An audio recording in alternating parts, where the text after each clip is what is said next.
how we got here. I'm going to say yes to being live streamed here again. There we go. I was in Ukraine. I served in Ukraine from 2006, 2009. And at that time, there was a real debate. There was lively discussions. There were, arguments between and among Ukrainians about those people who wanted to kind of associate more closely with Russia and those people that wanted to associate more closely with Europe. And you saw that in the politics. You saw that in the Ukrainian politics, in particular in the presidential elections. You would see, we saw, history shows that the president of Ukraine one time from the West was followed by a president elected who was from the East. And then the next presidential election, it was followed by from the West again and back to the East. 2 points here, actually. One is it's a real democracy. It's a real democracy where you have real politics and no one party, no one ideology dominates. It's real politics back and forth. And this again is in 2006, 2009 when I was there the first time. I went back in 2019 for about 7 months as the charge, as the kind of acting ambassador again. And it was very different. It was very different. The politics were very different. Why? Obvious. Russians had invaded Ukraine in 2014. So I was there in 2006, 2009, real politics. The Russians invade in 2014. That changes the country. It changes the attitudes. It changes the direction that Ukraine wants to go. Some people in Ukraine, when I was there, they thought Russia was, big neighbor, important neighbor to their east and north, kind of brotherly or at least related family. After 2014, the Russians are the enemy. The Russians have killed 14,000 Ukrainians. The Russians have killed 14,000 Ukrainians since 2014 when they invaded first Crimea and then into Donbass. Donbass is a part of Ukraine in the eastern part of the country bordering Russia, which they now occupy with their separatists, which they're leading and funding and arming. So that's the change. Now you have a country, Ukraine, that is essentially united. It is united more. This is so ironic. Ukraine is more united now than any time in its history. Why? Mr. Putin. Mr. Putin has united Ukraine like no other Ukrainian leader in its history. Mr. Putin has turned Ukraine against him. Yeah, there's a map coming. Ann Lynch, there's a map coming. Angela and I were just talking about this. So hang on, it's coming. It's a good question. I'm glad we thought of this, Angela. Very good. So now you have a country. I'm hoping everybody can picture it. You got Europe to the west, and you got Russia to the north and the east. We'll get to the details.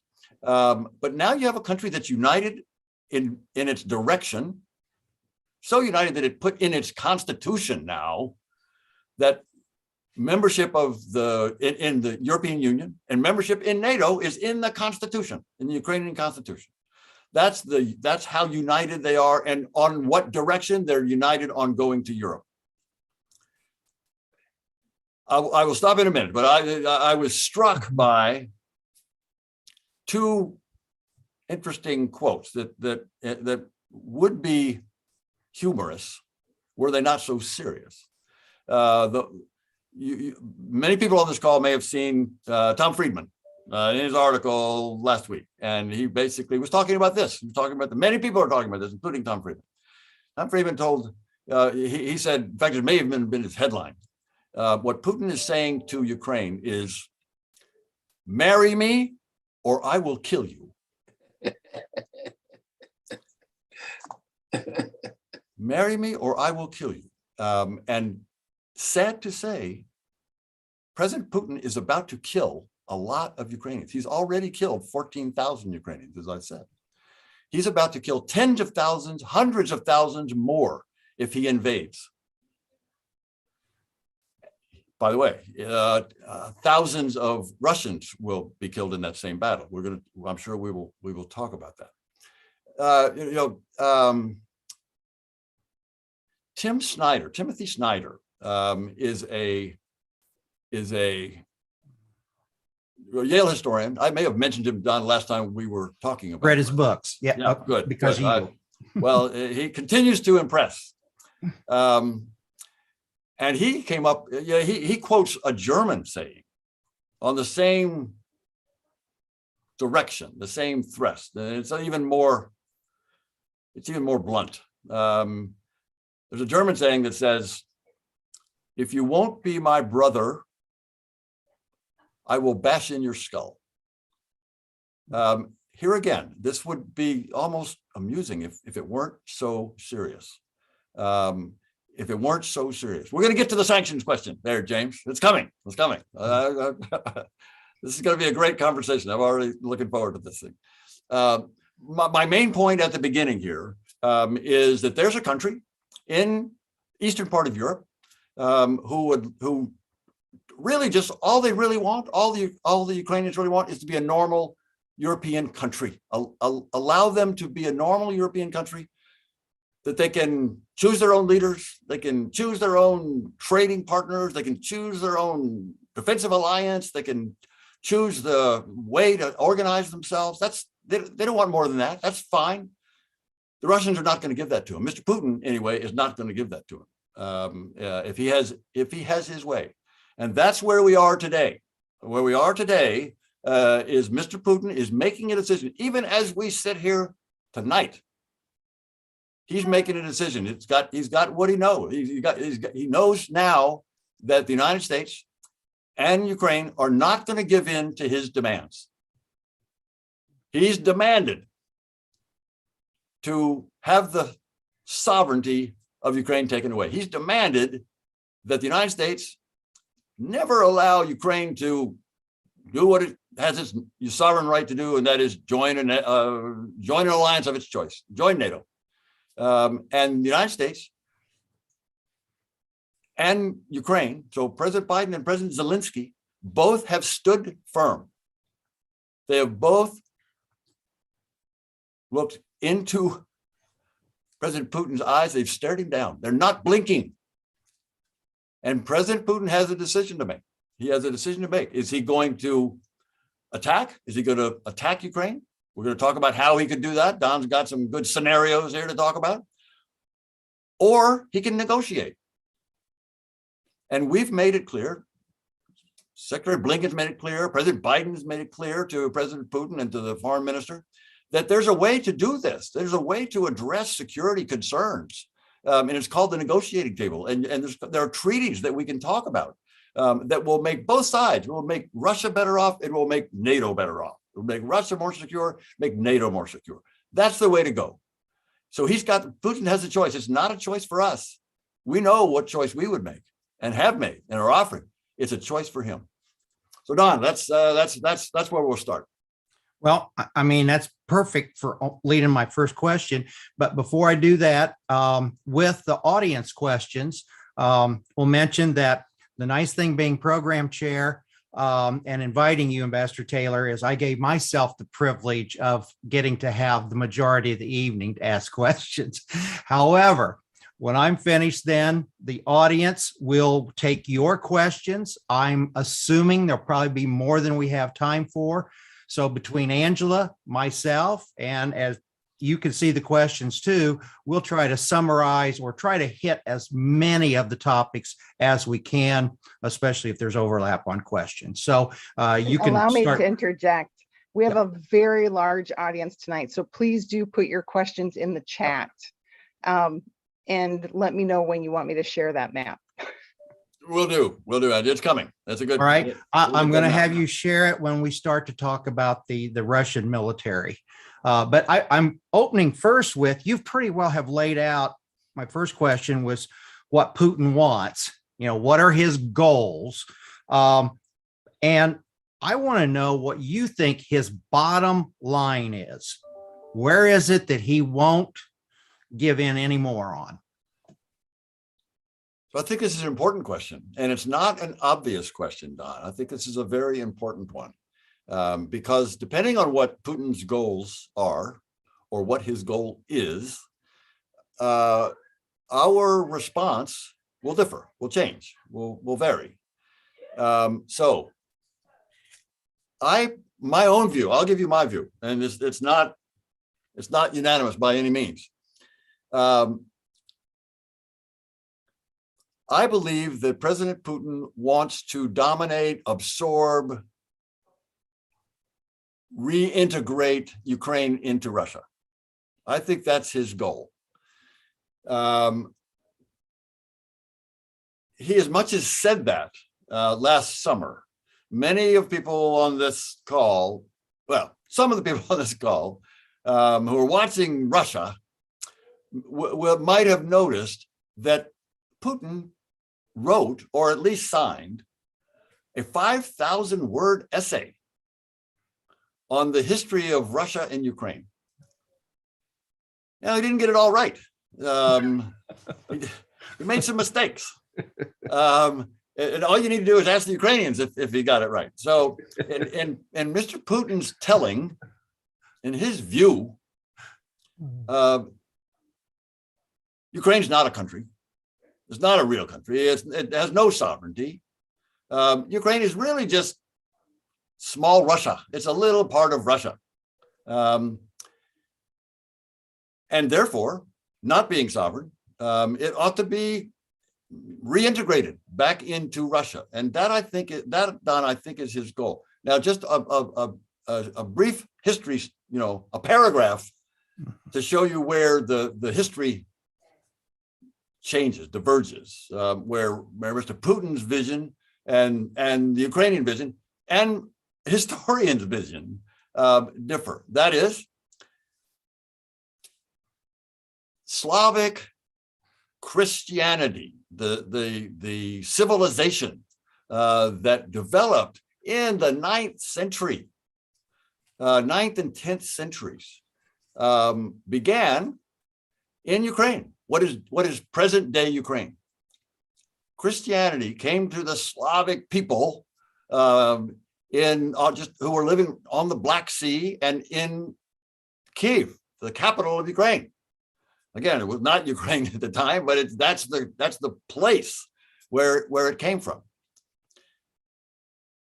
Some of you will have been to the capital of Ukraine, Kyiv. And if you have, you'll remember being struck by the beauty of St. Sophia's Cathedral, smack downtown in the middle of Kyiv. It's this beautiful golden dome cathedral that was built originally in about 1054. A society, a culture, a civilization that could build that kind of structure on that kind of religious foundation was a mature civilization. In 1054, when that cathedral was built, Moscow was a forest. Russia did not exist. Moscow did not exist.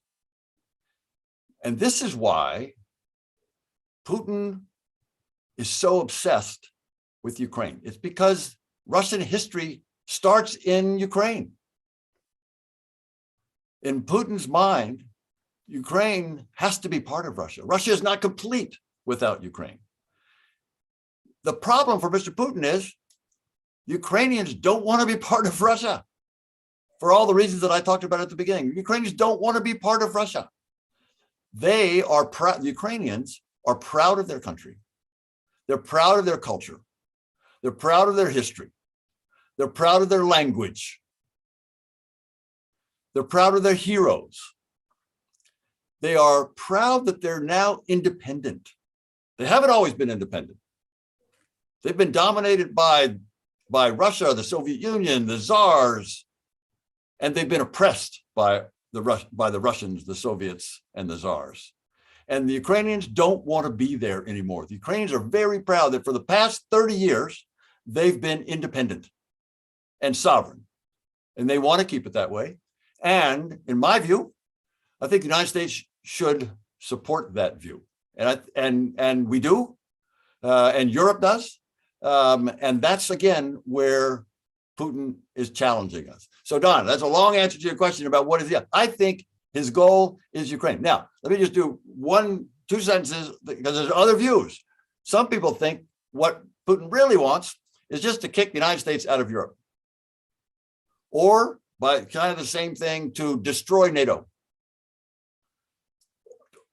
or to reorder the European security architecture, and however that's defined, or to reverse the outcome of the Cold War, which the Soviets lost.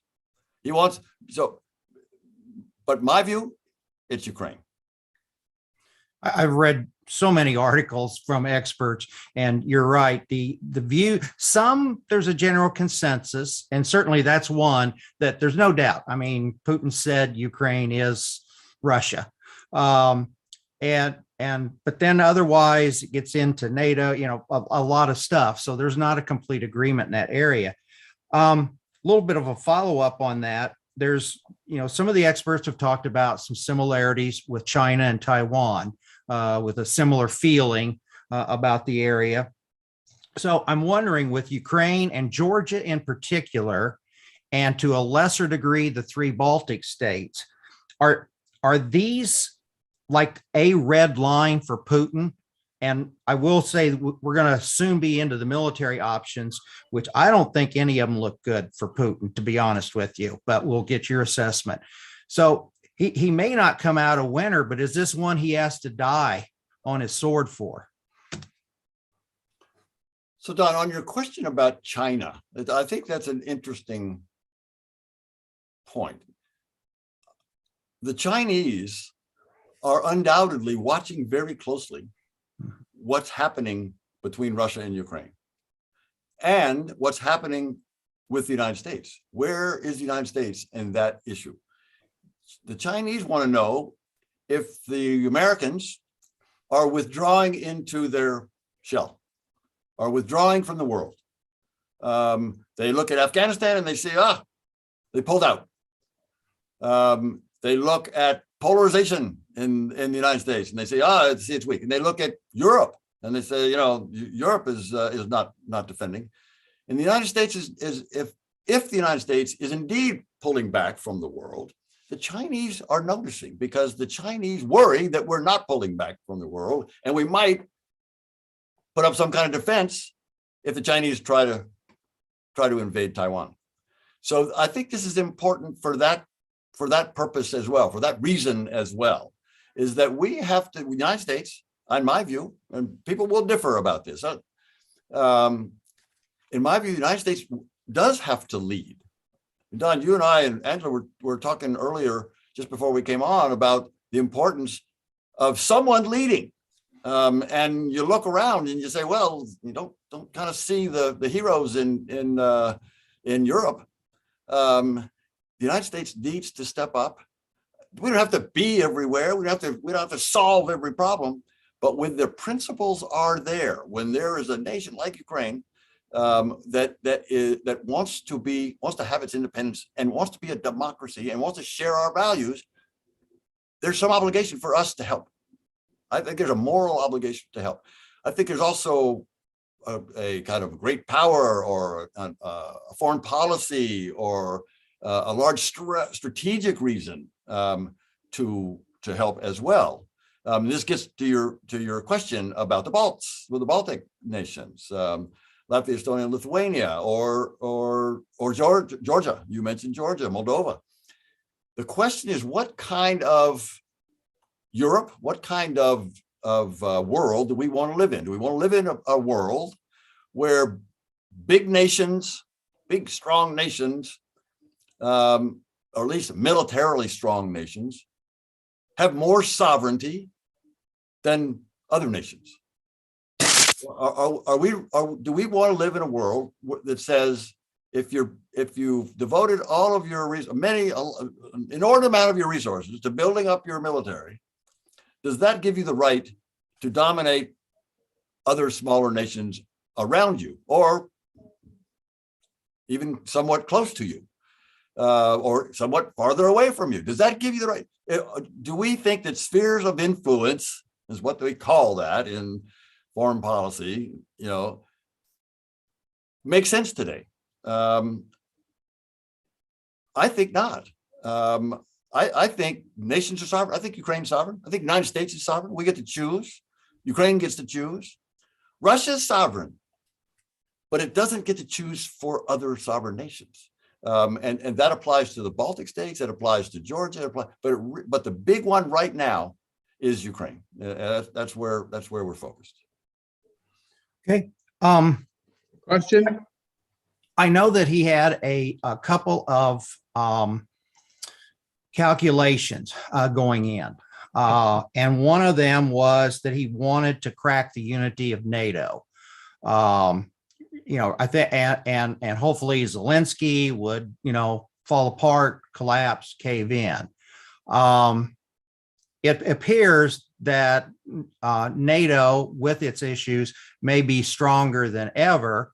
And whereas Trump had kind of pulled back from the world and very sympathetic to Putin, if I recall right, his private meeting with Putin, he believed Putin's history, and that Crimea, I think he said, well, Crimea has always been a part of Russia.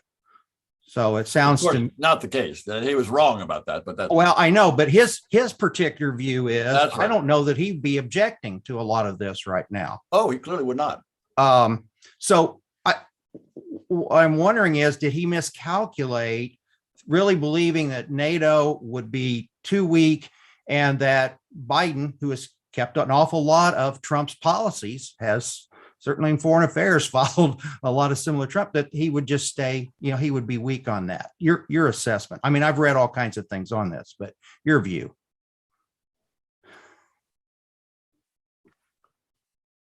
So I think that that the United States is going to have to assert itself, and is going to have to turn around this perception, Don, that you mentioned, that we are happy just pulling back from the world. And you're right, the previous administration did that. But to be fair, the Obama administration was not eager to get into. So this is right. This is not just the Trump administration. 3 in a row now, really. and my sense is that this administration has recognized the weakness of that approach, and that if we do not stand up, and even more important than us standing up is if we don't rally other allies, if we don't get other nations to work with us, to support us, and we support them. If we don't have other nations, the Japanese, the Australians, all of the Europeans, the Canadians, we don't have them agreeing with us, agreeing with our values, agreeing with our policies, and we agreeing with their policies and their values. In other words, any alliance has to be a shared alliance. But if we don't have that, then we're not going to be able to stand up to the Russias or the Chinas or the Irans. And I think this administration wants to stand up to them. President Biden came in talking about autocracies and democracies, and he said he wanted to show that democracies can work. He was talking, I think, primarily during the campaign about economically and at home and domestically, but I think it applies, and I think he realizes now, maybe he didn't realize it at the outset, he realizes now that it applies to foreign policy as well. Now, your point about Europe is right. I mean, there's a new government in Germany. There's the biggest economy. The Brits going through their own domestic problems. They also just pulled themselves out of the European Union. I think that's a bad mistake, but they didn't ask me. And as you say, you got President Macron, who's running for office, running for president again, running for re-election. So the Europeans have other things going on, but I think it comes to us to lead, and it comes to us to work with allies. Leadership is, everybody on this call knows, leadership is not telling them what to do. That's not leadership. Leadership is bringing people along in a common effort, and that's what we need to do.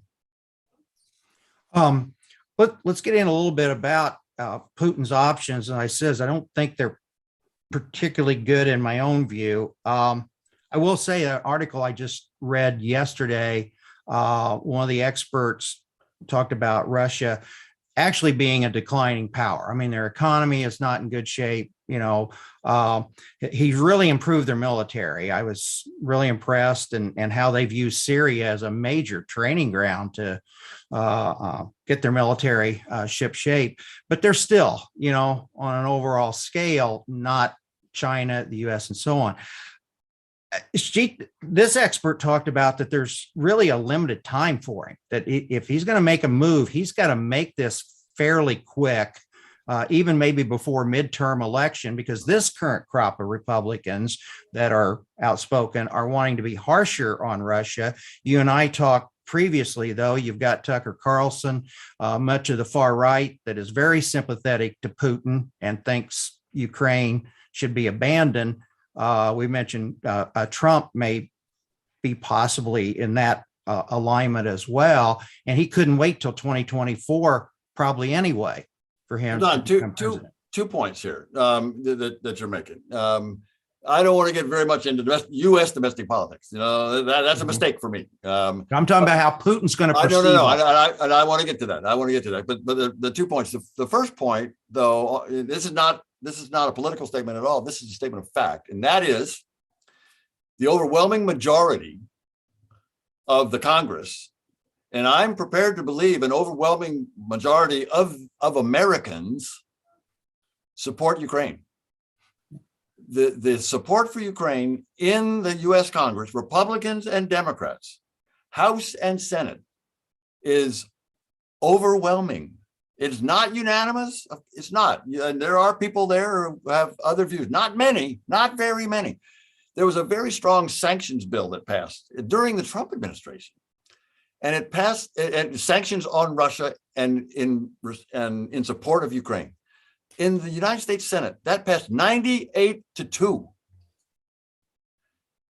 98-2 in favor of very strong sanctions on Russia and support for Ukraine. And the same thing in the House. It was so overwhelming that there was no way that the president could veto it, because it would just have been immediately overridden. So I'm prepared to believe, but I'd love to hear from all the people on this call. But I'm prepared to believe that American people, right and left, Republicans and Democrats, with some exceptions, and you've mentioned a couple of them, I think they're the teeny minority, that overwhelmingly support Ukraine as a democracy, as a small, plucky democracy that's trying to make it, just bad luck to live next to the Russians. So anyway, I'd love to get thoughts on that from because of my limited time. Well, one last thing, Don, I'm sorry. Go ahead. My second point is going to be on your point about timing. I agree with you. I think time's not on Putin's side for a couple of reasons. One, he's 69. I mean, now 69 is not all that old, let me just say. But he is 69. And now he can stay in office until 2036. He's changed the constitution so that President Putin can stay as the president of Russia until 2036. But he's going to be an old man by then. I mean, even that time, he will be old. Number one, that's number one. But number two, you mentioned the economy is not doing well. It's smaller than the economy of Italy. It is nothing against the Italians, but let me be clear. I don't want to get on the wrong side of any Italians out there. But Russia's economy is smaller than Italy's. Let me put it that way. Italy has a bigger economy than the Russians. And the sanctions are hurting them. The current sanctions are hurting them. If he invades, the sanctions will hammer his fragile economy. And his economy is based on one thing: oil and gas, hydrocarbons. Hydrocarbons may be expensive now, maybe high priced now. They won't always be. They'll start coming down. And when that happens, his economy is going to be even weaker, and he'll have less money. You made the point about his military. They have a lot less money to put on the military. So time's running out. The last thing time's running out is Ukraine is inexorably moving away from Russia. Every day that goes by, every week that goes by, Ukraine is closer to Europe. More and more Ukrainians are so convinced, and particularly the young, but not just the young, so convinced that Europe is their destiny, not Russia. And that is what Putin can't abide. If you won't be my brother, I'll bash your skull. Okay, I want to make sure that we get audience questions. So I'm going to ask, maybe you can rapid fire answer. I'll give you a heads up. I want to talk a little bit what you think are the possibilities or strengths, weaknesses of a few options that have been put out there for Putin. And also, I'd like to get your assessment of the Kyiv government, the strength and where we are with the views of the Ukrainian people, various areas. I'd like make sure we understand where the attitudes now are of the Russian separatists, which I've heard has kind of changed. So those are kind of my final two areas. That sounds like a lot of questions, Don. And I know, and that's why I said I'm going to kind of there's a lot of questions in the chat. Rapid fire. Rapid fire.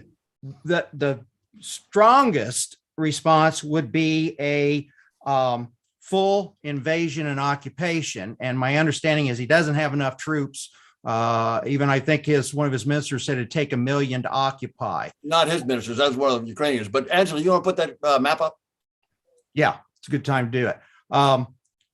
It doesn't seem practical. Plus, you've got the domestic militias being trained right now, the insurgency, which the United States said, CIA, Defense Department, we're more than happy to fund, just like we did the Mujahideen. It just doesn't make sense. What do you think? I'm sorry, what's your question? Well, I mean, are you in agreement? You think that really has got to be off the table for Putin? No, I don't think he's decided. I don't think he's decided. I think you're right. Let me just say where I think we are.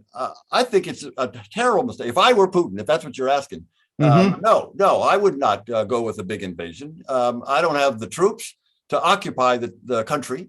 It's going to take a lot. I don't know if it's going to take 1 million, like the Ukrainian minister said, but it's going to take a lot more than he's got assembled there. Ukraine is the size of Texas. Ukraine is the size of Afghanistan. We remember what happened when the Russians went in Afghanistan. They left. They got run out because it was too big to control. Now, we didn't do all that much better. Let's put that out there as well. But the Russians have some experience in trying to occupy a country, and it's not pretty.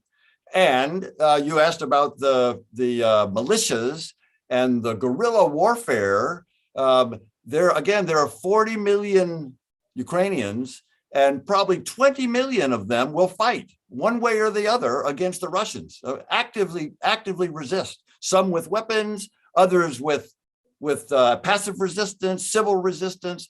It will be murder. It'll be mayhem. It'll be bloody. So if I were Putin, I would not go in with a major invasion. Okay, next level option that I read is he does a quick, massive defeat of the Ukrainian army to humiliate them and the government. We know Ukrainian army is better now, but they're mainly a trench warfare. They really haven't done a lot with maneuvers. I know that NATO's done some operations there, but that could happen. And then he'd withdraw. What do you think about the possibility as an option? Again, we go back to what's his goal. If his goal is to take over Ukraine, then if he destroys cities, kills hundreds of thousands of civilians, think of that. I mean, these are war crimes. This is a pariah acting. This is unimaginable that we could have that kind of. We could even be thinking about, or Putin could even be thinking about doing that in Europe in 2022. And that's what it would be, Don. That's exactly what it would be. Even if he were to use all this air power, not send his tanks in, but destroy the military. You destroy the military by killing a whole lot of people, and you kill a whole lot of civilians. That's horrible. And that will ensure that Ukraine will forever be an enemy of Russia. And in the end, Ukraine will win. In the end, Ukraine will win. Putin can try to do that big destruction, become a war criminal, and try to put a new government into Kyiv. It won't work. Ukrainians are too European. They're too committed to going the other way, and they're too committed to fighting. They won't stand for it. It may take time. A lot of Ukrainians will die. They're prepared for that. They are prepared for that. So I think that's war crimes. We should not even be thinking about it. But if he does, we should support the Ukrainians. Okay. Another option, I mentioned this to you before, that they bring the troops in from Belarus to Kyiv and surround it. They can get there fairly quickly. Missiles threaten, see if they can get the Zelensky government to fall, get their own puppet kind of government in there and claim victory. Same answer. Okay. All right. And then they simply decide they can't get what they want, but they'll at least go into the Donbass area, extend the boundaries a little more, declare those republics in that they officially recognize them as independent, and hope that Zelensky will this time give it up. He won't. He won't give it up. Zelensky has shown himself to be tough in this. As I say, he's stared him down so far. I think he'll continue to do that. If Putin sends his troops into and Donbass is there where you see on the map Luhansk and Donetsk. So Donbass is a part of those two oblasts, Luhansk and Donetsk, on the eastern border. So Putin sends his troops into Donbass. They don't get shot at because there are already Russian troops there, and the Russian sympathizers there. So he doesn't lose any bodies there. But what does he gain? He gets all the sanctions. I mean, he's violated the line that President Biden laid down, and Secretary Blinken made clear. That is, if any Russian forces come across the international boundary, which are on that map that Angela put up there, then all these sanctions go into effect, and all this support for Ukraine goes into effect, and all the military support for the East European allies goes into effect. What does he gain? Nothing. He's got the same thing. It's just that now he's violated that line that the international community has written down. So, if he does that, then the sanctions come. Last one I've seen is that he goes ahead and takes the land bridge into Crimea. Is it Mariupol? One of the Ukrainian ports would be seized, but that would kind of complete what he wanted in Crimea. Possibility? Sure, possibility. But again, that doesn't get his strategic goal. His strategic goal is to take over Ukraine. And if he takes a little bit of Donetsk and Luhansk, and he takes a little bit of the Sea of Azov coastline, he's already got Crimea. Yeah, I mean, he can do some damage to the economy because two of the ports actually are on the Sea of Azov. And it'll make it harder for Ukraine to make it economically, but he doesn't get Ukraine. And he again brings down on his head all of these sanctions, all of this military support for Ukraine, and for the East European NATO allies, the opposite of what he's trying to do, of his goal. So that's a possibility. And one of the other things, Don, just the last one of that, a couple of the scenarios you just laid out, he can do that, or he can just continue the current situation. I mean, in fact, even if he negotiates, he takes the option that I'm hoping he takes, and he sits down to negotiate, he still will control Donetsk, Donbass, part of Donetsk and part of Luhansk, and he still control Crimea until they come back. And we remember East Germany was under the control of the Soviets, and West Germany entered NATO. So even if Putin hangs on to Donbass and hangs on to Crimea, the rest of Ukraine is going to keep going into Europe. The rest of Ukraine is going to keep developing its democracy and its economy. And just like East Germany, they'll look over at their West German brothers and they'll say, wow, they're European. They get to travel to Paris. We don't. Over time, it'll be like East Germany, West Germany, and Ukraine will be sovereign again and within its territorial boundaries. Okay, my final question, and then we'll see if we get questions that address about the effectiveness of Zelensky's government and anything that's a domestic question that I've left out tonight. But let me finish with, do you think this is setting up to do the Georgia playbook with all the disinformation? When Angela and I were in Moscow a few years ago, we asked our guide in Moscow, this was after the invasion into Crimea, what her thoughts were. A very, well-educated young lady, seemed to us to be pretty independent minded. And she told Angela something to the effect that we had to go in because the United States was getting ready to invade. I've read that Russia in their own country is kind of laying that groundwork for the Russians again right now. I know they're active in Ukraine with serious disinformation, which then you go to the cyber attacks. And there was also talk that Putin might be setting up to have his forces disguised as Ukrainian and attack separate forces. And he's now asking to be called in to protect the ethnic Russians in that area that he has no choice. He's there to protect them, not invade. Is that something that sounds like it's kind of maybe starting to play out? Sure. Yep, we know that. We see it all the time. We see the disinformation. We've already identified Russian special forces in Ukraine who may well be preparing that false flag project that you just described on. So they do all those things. That's exactly what they do.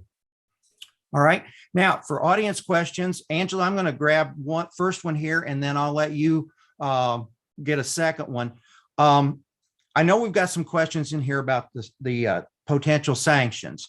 And those questions made me also think that I had read that Russia had done quite a few things to help become a little more sanction, less worried about it because of the earlier sanctions, and that might turn them to China. And of course, the disadvantage there is China doesn't care about your loyalty. They only care you're dependent on them and what they can extract from you. So that could put them in a crosshair. What do you think the sanctions would be that we would put towards Russia? And how effective do you think they really would be? Very effective, Don. Very effective. And President Biden has been very clear with Putin about what exactly the answer to your question. What specifically are we prepared to do? We're prepared to sanction the biggest banks in Russia, which means that they can't use US dollars. So we can do this ourselves. They're not able to transact business. They can't make loans. They can't give loans or take loans. So this would hammer their economy. You know, people talk about the SWIFT network of banks. Yeah, you can do that. But as effective would be to hammer these top 3 big Russian banks, number one. And that would be immediately. And that would hammer their economy. And we know they hurt because we've done a little of that. We started with the smaller banks, smaller Russian banks in 2014. And we didn't go up the ladder to get the bigger banks. But even those smaller banks were painful. It was painful for them. So much so that they complain all the time. Get rid of those sanctions, get rid of those sanctions. And we remember when President Biden, on a phone call in December to President Putin again, when he laid out these sanctions that he's talking about doing, President Putin said, if you put on those sanctions, President Biden, you will destroy our relations for generations. He clearly was concerned about that. He's clearly concerned about that.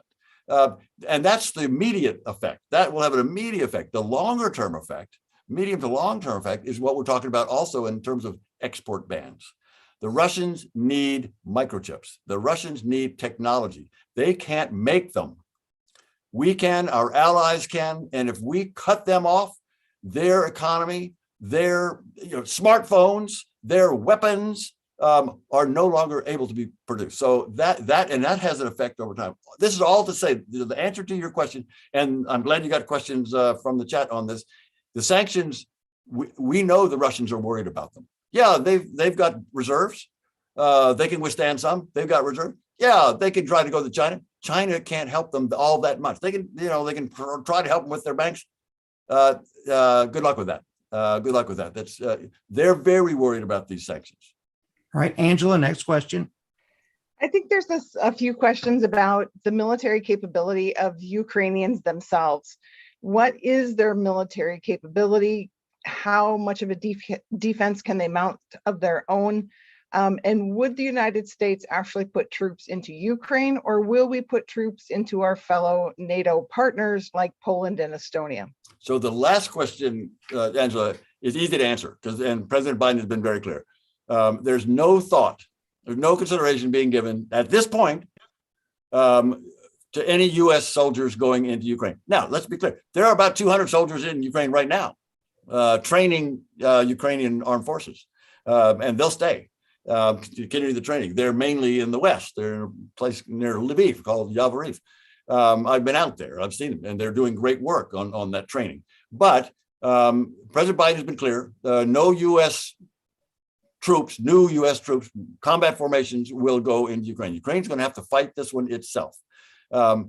He has said, President Biden has said he's ready and has already started the process of reinforcing what you just said, what your questioner said, the Eastern allies in NATO. So the Romanians and the Bulgarians and the Poles, the Latvians, Lithuanians, and Estonians, they are going to request, and we're going to say, the United States is going to say yes to sending forces from the United States and other parts of Europe into those frontline states. So that's it. Then your first part of your question on the Ukrainian military is a very good question.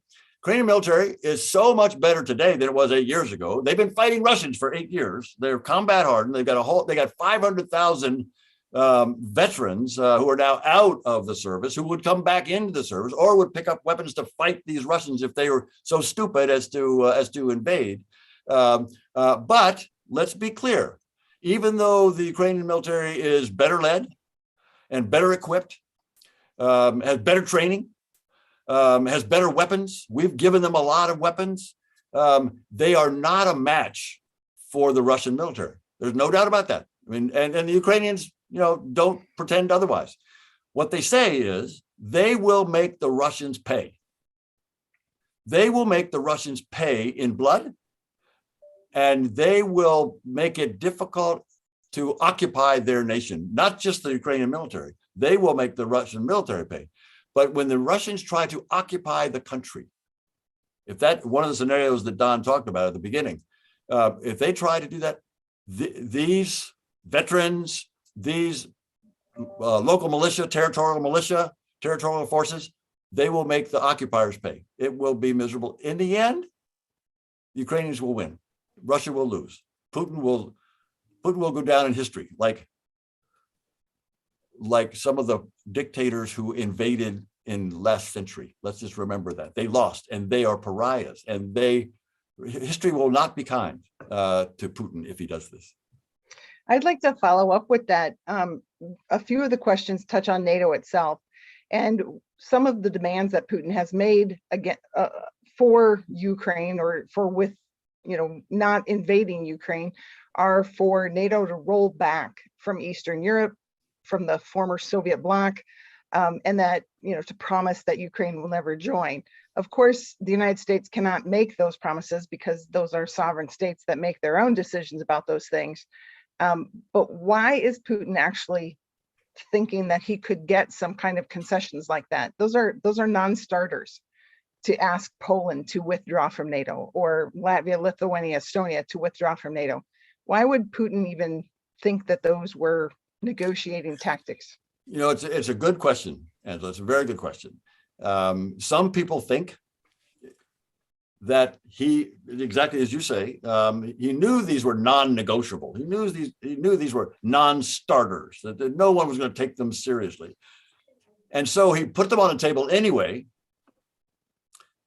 knowing that they would be turned down. And when they were turned down, which they have been, he was exactly right.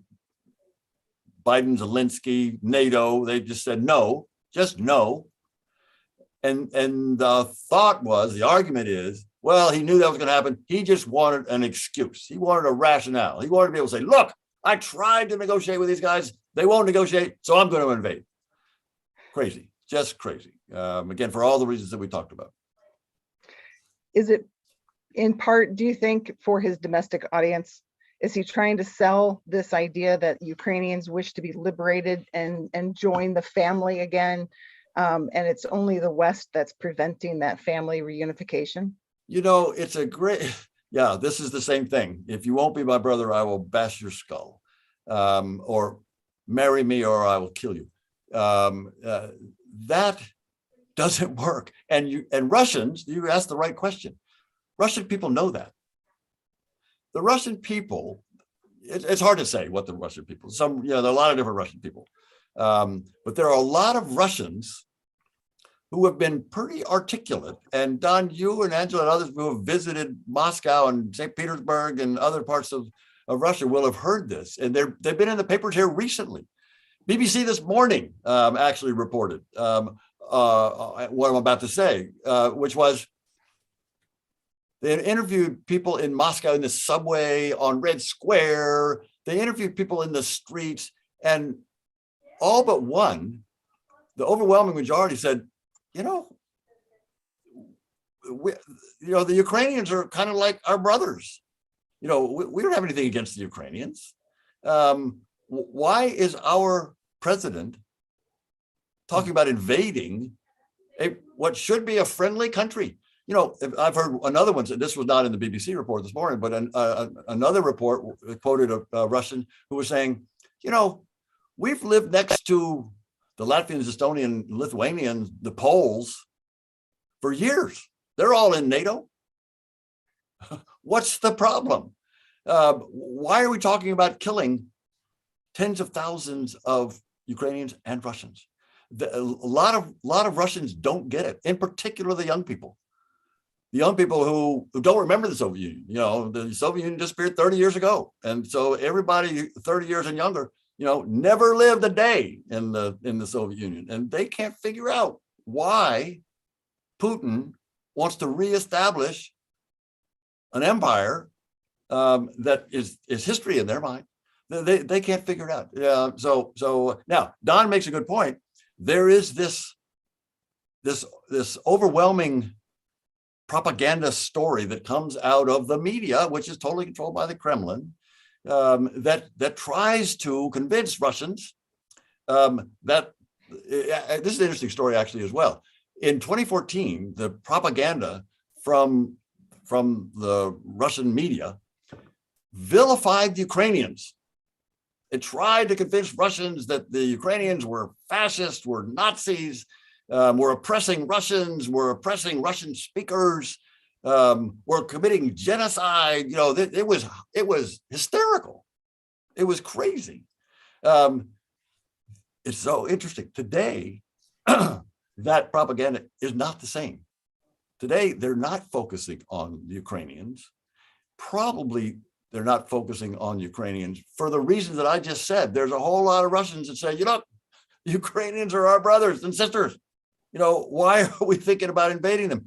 So the Kremlin folks have figured out, I believe, that they can't convince Russians that Ukrainians are the problem. The Ukrainians are kind of the innocent bystander. They're the hostage.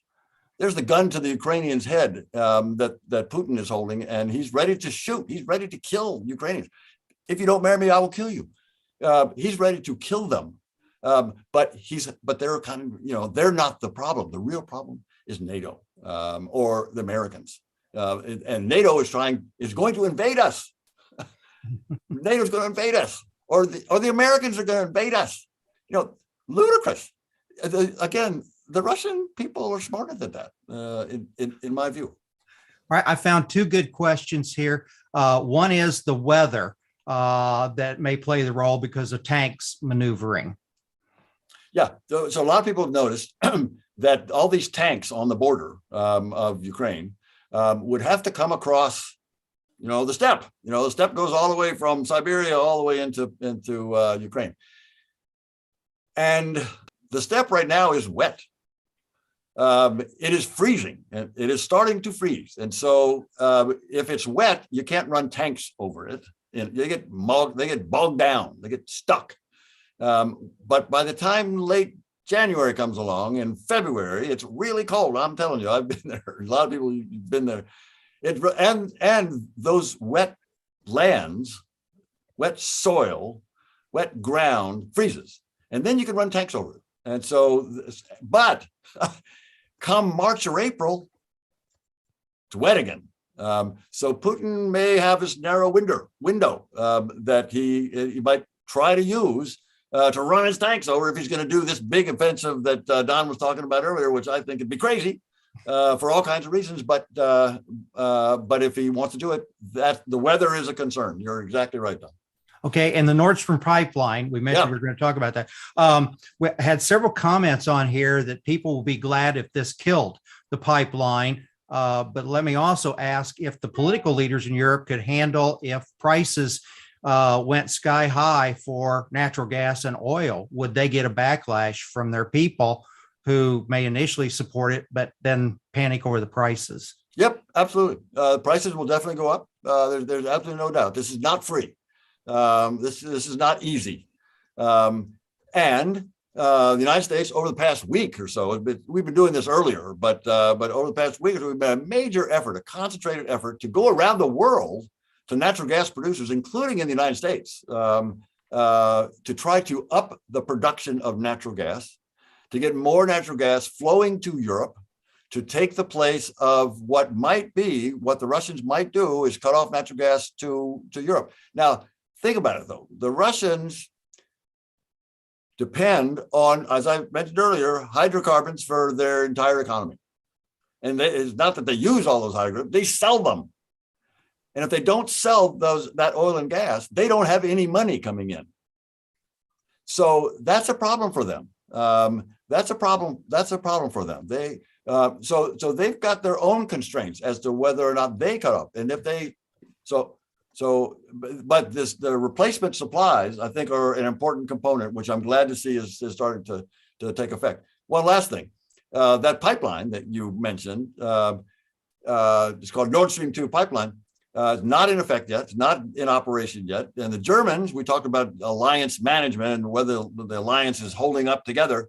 The Germans have said, I think today, that if Russia attacks Ukraine, if they send all these tanks across in one of Don's scenarios, that pipeline will never go into operation.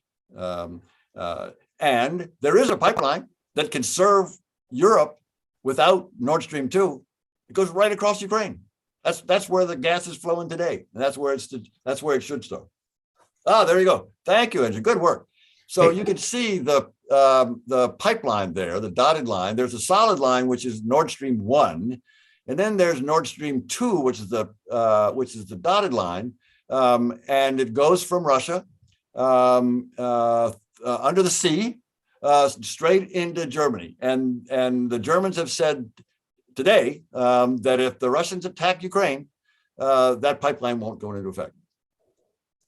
I think also so that they're talking, US was talking about helping build some ports that Qatar could deliver their natural gas as well. You're absolutely right. In order to ship natural gas, you have to liquefy it and put it on ships and send it across the sea. But when the ships get to a port on the other side, there's a major natural gas processing facility, LNG, liquid natural gas processing facility, that needs to be in place in order to gasify that liquid gas again, to put it in pipelines, so it can flow through pipelines. And that the ports that do this and the LNG ports, major investments. So you need to both expand the current ones and build new ones. Angela, we're a little after 8. You have some more. I know I asked you, Ambassador Taylor, if you could maybe hang on. I'm glad to hang on. I'm glad to hang on. But we want to make sure we get audience as many questions as we can. And I was looking up NATO, and thank you guys for correcting me. The big expansion into the post-Soviet space was in 1997, but several people pointed out that the Baltic states did join after 2000. And then we've had a couple of others join a little later. So NATO has expanded, but in the Soviet space, it's not yesterday, in other words. So when Putin argues that, NATO is threatening to take over by expanding so far, that happened a long time ago. So I think a big question is, what can be done to keep this from turning into a bloodshed? Is there a truly diplomatic path to a solution for this? Technically, Russia has not invaded. They can amass as many troops as they wish on their side of the border. They too are a sovereign state. They can do that. I'm going to take just a second. The analogy I use to describe it to my class is when you were a child, sat in the backseat of the car, and you and your brother were fighting, and your parent would turn around and say, "Don't touch your sister," and your brother would sit there and go, "I'm not touching you. I'm not touching you," and be the big bully, but not technically touch you. But then when you would turn and hit him because he touched you, all of a sudden it was a fight royale. Is that in the future for Ukraine and Russia? Will it be an accident? Will it be a false flag, or one of those fake invasions? Is there a diplomatic way to avoid the next step? There is. Thank you, Angela. There is a diplomatic way. And as I said right at the beginning, President Putin now, today, having gotten this piece of paper from the United States yesterday and from NATO yesterday, he's reading it today and is deciding on what to do. And he's got two options. He can either invade or he can negotiate. If he invades, he can use all those things that you just said, the false flags, to try to provoke the Ukrainians into making a mistake and firing first or something. Or he can do any of those big scenarios that Don talked about. He can invade. He can attack Ukraine. That's the first option. The second option is to negotiate. And NATO and the United States have been very clear that there are some things, there are some issues, there are some concerns that the Russians have that are legitimate concerns, that we could talk about on a reciprocal basis. We've got some concerns about what they're doing, and they've got some concerns about what we're doing. For example, we're considering putting intermediate range nuclear forces, missiles, into Europe. The Russians have intermediate range missiles in their part of Europe, in the Russian part that is close to Europe. There's the European part of Russia. We could certainly talk about that. That's actually a negotiation point, a negotiation discussion that's been considered for years. to come back. So there was an INF treaty, Intermediate Range Nuclear Forces Treaty, which the Russians violated. So it's no longer in effect. But we could go back to that. It's not the same treaty because times have changed since then, and technology's changed. But we could go back to that framework and sit down like civilized nations and have a discussion about, okay, look, if you don't put your missiles into the European part of Russia, we won't put missiles in the European part of NATO. There's a deal to be struck there. Same thing on military exercises. And so you said Russia is a sovereign country. It can move its forces around in any way it wants. It says right now, it says all those forces that are massed on 3 borders of Ukraine and Belarus and in the east of Ukraine and in the south and illegally occupied Crimea, they're just exercises. Not to worry. Just exercises. We don't intend to invade, says the Russians. It would be good to know when those exercises are planned. It would be good to have observation of those exercises, a little transparency, a little risk reduction, a little confidence building, to build some confidence that the Russians are doing what they're saying. That is, they're not really ready to invade. Don't worry about this. It's just this 100,000, 150,000 troops on Ukrainian border. And we'd be willing to talk about that. We'd be willing to say, look, Mr. Putin, if you would like to take a look at our military exercises, we do. NATO does military exercises. Absolutely. We need to be prepared. If you come across the border, we're going to be ready for you. And we do exercises to be sure we're ready for you.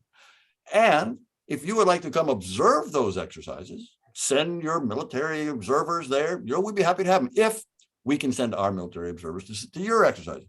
We'll even be sure to tell you when we're going to do our exercises and how big they're going to be and how many tanks they'll include and how many bombers we will use in these exercises. But you need to tell the same thing for your military exercise as well. So there are 2 ways. There are more, but there are 2 avenues of negotiation where civilized nations, U.S., Russia, but also U.S., NATO, the rest of NATO and Russia, and the rest of OSCE can have a conversation about that. And Mr. Putin today is thinking about that option, and he should be. And I hope he takes it, because the other one, he's a pariah. He's a war criminal. So the opportunity for new arms control agreements of a wide variety would be a means of reducing the temperature here. It's important to remember that Ukraine is very important to Russia's economy in terms of agricultural products. Russia is Ukraine's largest trading partner. So there are those kinds of areas for negotiation and agreement. So it sounds like you're as hopeful as some of the rest of us that we can find a diplomatic solution to reduce the temperature here and move to some peace. It is after 8 p.m. Are you okay? I am okay. I'm okay. My screen tells me that Ann Patterson just entered the waiting room. I don't know if that's true or not. And I don't know if that's the real or that's the Ann Patterson that I know. But if so, not. Ann, Ambassador Patterson, very good to see you. Yes. And you know what? She's a fabulous member of the World Affairs Council, and her husband, James, is also a member of the World Affairs Council, but they are not the ones you know. She's not the ambassador to Egypt. She is not. Okay. But I would like to point out to those of us in this call this evening that Ambassador Taylor does now work for the U.S. Institute of Peace. And so I encourage all of you to venture to their site. They have tremendous resources on a wide variety of areas around the world, a wide variety of topics. For those of you who are teachers, they have tremendous resources for you to use in the classroom. So the U.S. Institute of Peace is one of the foremost, do you call yourselves a think tank? I guess I would call you that, but boy, it's a resource of all sorts. So you've got the sign in the back, and that reminded me to make sure I put a good plug in there for you. Thank you, Angela. You're the problem solvers, right? Thank you. Yeah, we think of ourselves as a think and do tank, where we also do things, which we can talk about. But thank you for that advertisement, Angela. Could I ask a question? Quickly. Thank you. Just out of curiosity, if this is not going to happen, doesn't make any sense in the Ukraine, and if Putin can't go home and say, oops, my bad, not going to do anything, what about the Kuril Islands and the Swalpi Gap?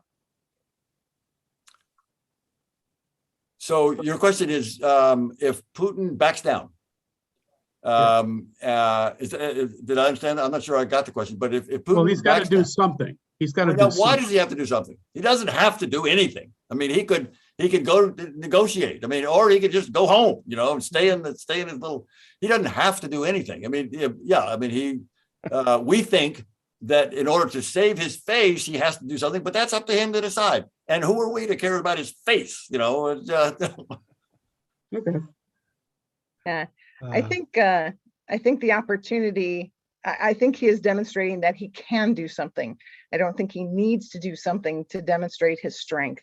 And with that, I think we'll end with your more uplifting viewpoint that there is potentially a diplomatic solution to this crisis. On behalf of the Peoria Area World Affairs Council and Bradley University, thank you very much, Ambassador Taylor. It is always a pleasure to learn from you, and we look forward to an opportunity to learn other things perhaps in the future, and maybe discussing how this all resolved itself peacefully as you predict. So again, good night, everyone. If you are not a member of the Peoria Area World Affairs Council, I strongly encourage you to become one. We have terrific programs like this throughout the year, and you are welcome to join us at any time. Thank you and good night. Angela, thank you very much. Don, thanks for doing this. Thank you for all for tuning in. I'd love to stay in touch. Peoria is one of my, I've been this is my third time now, Angela, so I'd love to come back. I know that's the goal. And I actually have a fall program. I think I mentioned I'd like to talk with you and Fiona Hill about maybe tag teaming on Eastern Europe as well as Ukraine. Very good. Very So, good. Great to see you all. All right. All right. Thanks You for take Good night, care. everybody. Thanks for